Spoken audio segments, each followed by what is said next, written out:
வணக்கம். நான் ஸ்ரீதி பேசுகிறேன். பரமார்த்த குருவுக்கு 5 சீடர்கள் உண்டு. அவர்கள் முட்டாள், மட்டி, மடையன், மூடன், மிலேச்சன் என்பவர்கள் ஆவர்.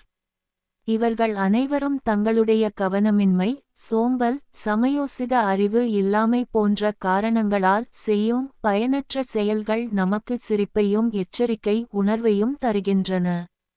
ஒரு நாள் பரமார்த்த குருவும் சீடர்களும் ஆற்றை நீந்திக் கடந்து மறுகரைக்குச் சென்றார்கள். அவர்களுக்கு திடீரென ஆறு யாரையாவது விழுங்கி இருக்குமோ என்ற சந்தேகம் ஏற்பட்டது. எனவே தங்கள் அனைவரையும் எண்ணிப் பார்த்து கொண்டனர். என்ன ஒரு அதிர்ச்சி, ஒருவரை காணவில்லை. குருவும் சீடர்களும் மாறி மாறி எண்ணிப் பார்த்தனர். ஆம், ஒருவர் கணக்கில் வரவில்லை. அவர் யார் என்றும் தெரியவில்லை. என்ன கொடுமை இது!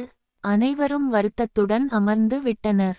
அந்த வழியே அப்போது ஒருவர் வந்தார். அவரை கூப்பிட்டு ஆற்றைக் கடந்து வந்தபோது தங்களில் ஒருவர் காணாமல் போய் விட்டதாகவும் அவர் யார் என்பதை கூட கண்டுபிடிக்க முடியவில்லை என்பதையும் கூறி அவரிடம் கண்டுபிடிக்க முடியுமா என்று கேட்டனர்.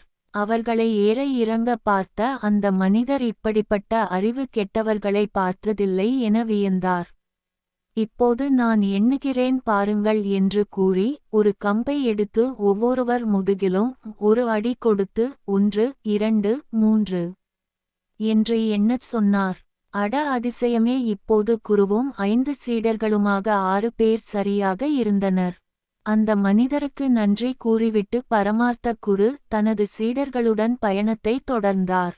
எண்ணும் போது தன்னையும் சேர்த்து எண்ணிக்கொள்ள வேண்டும் என்ற அடிப்படை அறிவு கூட இல்லாத குரு சிஷ்யர்களை எண்ணி அந்த மனிதர் சிரிப்பை அடக்க முடியாமல் வெகுநேரம் சிரித்துக் கொண்டே இருந்தார். அடுத்த காணொளியில் சந்திப்போம். நன்றி.